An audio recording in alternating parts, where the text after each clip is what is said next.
का यहाँ पर संवाद आता है। यहाँ जब भगवान, चूंकि इन सब की लीलाओं से पहले दशम स्कंद में सुदामा जी का चरित्र चूंकि सबने सुना हुआ, ये सब यहाँ पर भगवान लीला निरूपण कर देते हैं। सुदामा जी की लीला हो जाती है, भगवान की जो एक बार पुनः गोपियों से भेंट होती है और शिव जी का संकट मोचन इत्यादि होता है। यहाँ भृगु जी त्रिदेवों की परीक्षा लेते हैं, उन सबका यहाँ पर वर्णन आता है। एकादश स्कंद में जब भगवान ने अवधूतों से संबंध करते तो यहाँ पर भक्ति योग का निरूपण किया गया है। श्रीमद् भागवत महापुराण में जो है श्रीमद् भगवत गीता में जो 12वां अध्याय भक्ति योग का है, उस अध्याय का नाम भक्ति योग का है। और भगवान यहाँ पर भक्ति योग का निरूपण करते हैं कि मनुष्य को भक्ति किस प्रकार की करना चाहिए। यहाँ पर ज्ञान योग का, कर्म योग का, भक्ति योग, तीनों का एकादश स्कंद में विस्तृत रूप से जो यहाँ पर वर्णन किया गया है। और यहाँ पर किस किस प्रकार से कब व्यक्ति की मति घूम जाती है और कब जो है वह व्यक्ति अपनी मति के अनुसार पूर्व के जो कर्म किए हैं उसके अनुसार अपने इस जन्म के कर्मों को करता है, इस प्रकार का यहाँ पर वर्णन भगवान ने किया हुआ है। सांख्य योग का यहाँ पर वर्णन आता है। सांख्य योग चूंकि हमने तृतीय दिवस की कथा में सुना था, भगवान कपिल का जब अवतार हुआ था उन्होंने जो है अपनी माता देवहूति को जो है सांख्य योग का ज्ञान प्रदान किया था। उसी सांख्य योग का एक बार पुनः एकादश में वर्णन आता है। और इस एकादश स्कंद में जो एक श्लोक आता है, त्यक्त्वा सुदुस्सोय क्षुतराज लक्ष्मीम धर्मिष्ठ आर्यवत्सा यदगादरण्यम माया मृगम दैते क्षुतमन धावन वंदे महापुरुषते चरणारविंदम। भगवान के यहाँ पर लीलाओं का वर्णन आता है कि भगवान चाहते तो जो है हर चीज को समझ सकते थे। भगवान चाहते तो बैकुंठ में ही बैठ करके ही इन सभी दुष्ट आत्माओं का वहां पर वध कर सकते थे, लेकिन फिर भी उन्होंने आकर के ये सब जो लीलाएं की, यह किस लिए की? हम सभी लोगों को संदेश देने के लिए कि इस संसार में प्रकृति से बढ़ करके कुछ नहीं है। यदि भगवान ने भी अवतार लिया तो हर प्रकृति के बंधनों में बंध करके ही भगवान ने अवतार लिया। प्रकृति के बंधनों से कोई मुक्त नहीं हो सकता। तो यहाँ पर व्यक्तियों को अपने जो दुख जो होता है व्यक्तियों को उनसे निरूपण पाने के लिए, उनसे निवृत्त होने के लिए भगवान ने यहाँ पर योग का यहाँ पर वर्णन करते हैं। फिर उसके बाद में जब यहाँ पर भगवान क्रिया योग का वर्णन करते हैं और यदुकुल का भी यहाँ पर यदुकुल के संहार की कथा आती है। एक बार जो है जो भगवान कृष्ण के सभी वंशज थे, भगवान ने देखा कि अब जो है ये संख्या बहुत अधिक हो चुकी है, तो भगवान ने जो लीला की और एक बार जो है बहुत सारे ऋषि मुनि द्वारका आए हुए थे। वहां पर जो जामवती के पुत्र को सांब को जो है उन्होंने एक महिला बना करके ऋषियों की परीक्षा लेने के लिए कहा कि इसके गर्भ में देख करके बताइए कि पुत्र है या पुत्री। ऋषिवर ने जब देखा तो वह समझ गए कि यह सब अपने अंत के निकट आ गए हैं, तो उन्होंने क्रोध में आकर कह दिया कि इसके गर्भ से न पुत्र उत्पन्न होगा न पुत्री उत्पन्न होगी, इससे जो भी उत्पन्न होगा उसी से संपूर्ण यदुकुल का संहार हो जाएगा। जब उन लोगों ने जब उसे उसकी साड़ी को उतार करके देखा और उसके गर्भ में पेट में जो उन्होंने जो कढ़ाई जो बांध करके उसे गर्भवती बना करके लेकर गए थे, उसमें से मूसल की उत्पत्ति हुई और उस मूसल को जो है अपने बुजुर्गों की सहमति से जो उन लोगों ने क्या किया, उसका चूर्ण बनवा दिया और चूर्ण जो कहा इसको समुद्र में बहा दो, समुद्र में बहा दिया। वह जाकर गुजरात में जाकर के एरक नाम की एक घास बन जाए जो कि तलवार से भी नुकीली रहती है। और जो बहाते बहाते चूर्ण बनाते जो छोटी सी एक जिसे हम लोग हमारी भाषा में कहते हैं छिपली बच जाती है, छोटा सा भाग जो बच गया उसको जो है समुद्र में उनका इतने से क्या करेगी, तो वह जाकर के जो है वहां पर उन्होंने उसको समुद्र में बहा दिया। उसको एक मछली ने निकल लिया और एक बहेलिये ने उस मछली को पकड़ लिया। उस मछली को जब पकड़ा, उस बहेलिये ने जो उसको काटा और उसके अंदर से जो है वह उसे जब वह भाग मिल गया, उसने बाण पर उसे अपनी बढ़िया धार बनाने के लिए बाण पर उसे लगा लिया। और जो घास जो उगी हुई थी, बलराम जी भगवान की इस लीला को समझ गए थे, वह पहले ही जाकर के जो है क्षीर सागर में चले गए थे और ये सब यदुवंशी वही गुजरात में जाकर के जो है भगवान की लीला से विमोहित हुए।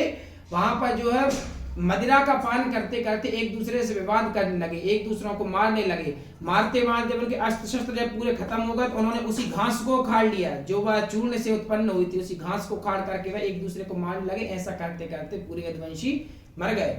भगवान जाकर के एक वृक्ष के नीचे बैठे हुए थे, अपने चरणों को जो है एक घुटने के ऊपर टिक करके बैठे हुए थे। पीछे से बहेलिये ने देखा कि इतने कोमल तो जो है सिर्फ एक मृग की जिह्वा हो सकती है, जीभ समझ करके उस बहेलिये ने उसी बाण को, जिस बाण के ऊपर उसने वह भाग लगाया हुआ था, वह भगवान के चरणों में मार दिया।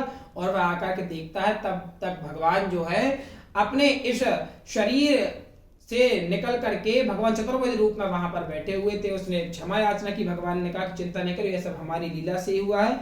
और भगवान यहाँ पर जो है अपनी लीला का संवरण करके अपने धाम को पधार जाते हैं।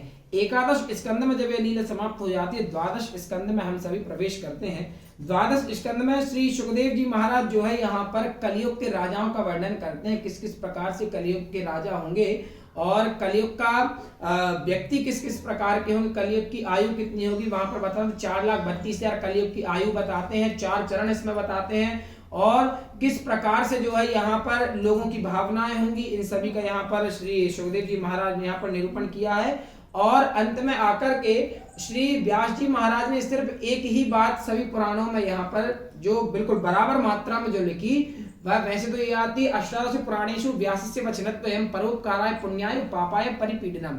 18 पुराणों में व्यास जी के मात्र 2 वचन यहाँ पर निरूपित होकर के आते हैं कि पुण्य कमाने के लिए जो व्यक्ति को परोपकार करना चाहिए, दूसरों की सेवा करनी चाहिए, और जिस व्यक्ति को पापों से बड़ी मोह हो उस व्यक्ति को जो दूसरों को पीड़ा देनी चाहिए, पर पीड़ासम नहीं दुखदाई, है ना। इस प्रकार से वो भगवान व्यास जी महाराज 18 पुराणों का यहाँ पर निचोड़ और श्रीमद् भागवत का निचोड़ निकालते हुए वह यहाँ पर लिखते हैं, नाम संकीर्तनम यस्यो सर्व पाप प्रणाशनम प्रणामो दुख शमनम तम नमामि हरिम पराम। भगवान यहाँ पर व्यास जी महाराज लिखते हैं, श्रीमद् भागवत का सबसे अंतिम श्लोक है यह, नाम संकीर्तनम यस्यो। भगवान कृष्ण की यह जो संपूर्ण कथा है वह सिर्फ 3 चीजों को समर्पित, मैंने प्रथम दिन ही आपको बताई थी, भक्ति को, ज्ञान को और वैराग्य को।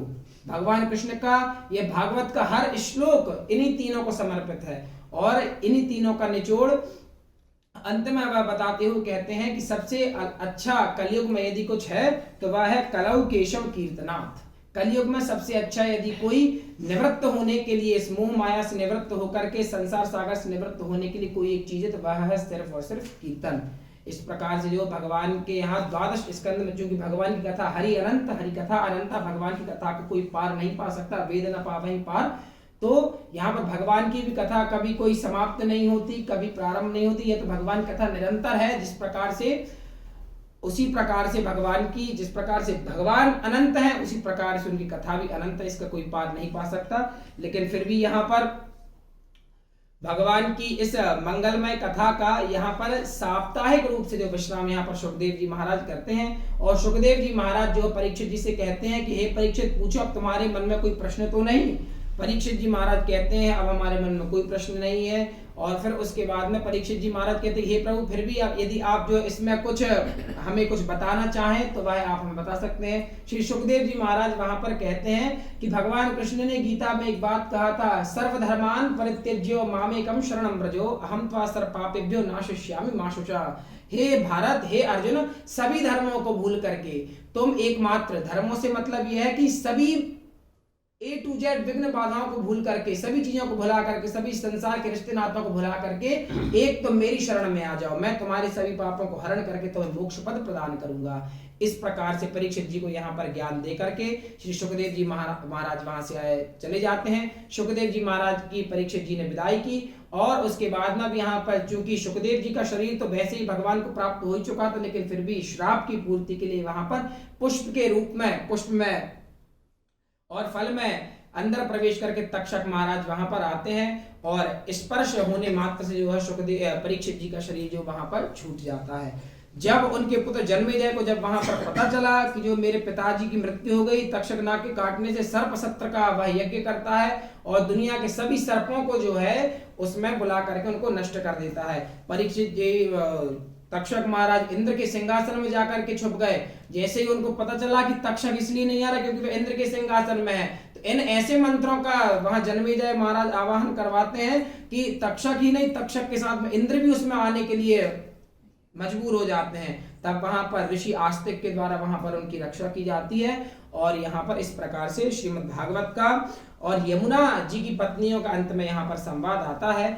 यमुना जी और अन्यान्य भगवान की सभी पत्नियां जो हैं संवाद करती हैं। कलयुग का यहाँ पर एक बार फिर से वर्णन आता है और अंत में जाकर के सिर्फ एक ही बात आती है, करार विंदे न करार विंदम मुखार विंदे विनिवेशयन्तम वटस्य पत्रस्य पुटे शयानम बालम मुकुंदम मनसा स्मरामि। आखिरी में यहाँ पर जब मार्कंडेय ऋषि जब संपूर्ण सृष्टि को जब देखते हैं कि संपूर्ण सृष्टि प्रलयमय हो चुकी, संपूर्ण सृष्टि में जल ही जल हो चुका है, तब वह देखते हैं कि एक बरगद का वृक्ष वहां पर है और उस बरगद के वृक्ष में भी जो है एक पत्ता वहां पर उस में पूरा तैर रहा है। उस पत्ते पर किसकी छवि बनी हुई है? भगवान श्री कृष्ण एक बालक के स्वरूप में बैठे हुए हैं और छोटे बालक को हम सभी देखते हैं कि वह अपने पैर के अंगूठे को बार बार अपने मुख में रखता है। इस प्रकार से यह सुंदर छवि जो वटस्य पत्रस्य पुटेशयानम, यहाँ पर उस पत्ते पर जब भगवान की छवि को देखते हैं, वहां पर सुखदेव जी महाराज, व्यास जी महाराज इस कथा का मंगलमय विश्राम करते हैं। बोले लक्ष्मी नारायण भगवान की जय। श्रीमन नारायण नारायण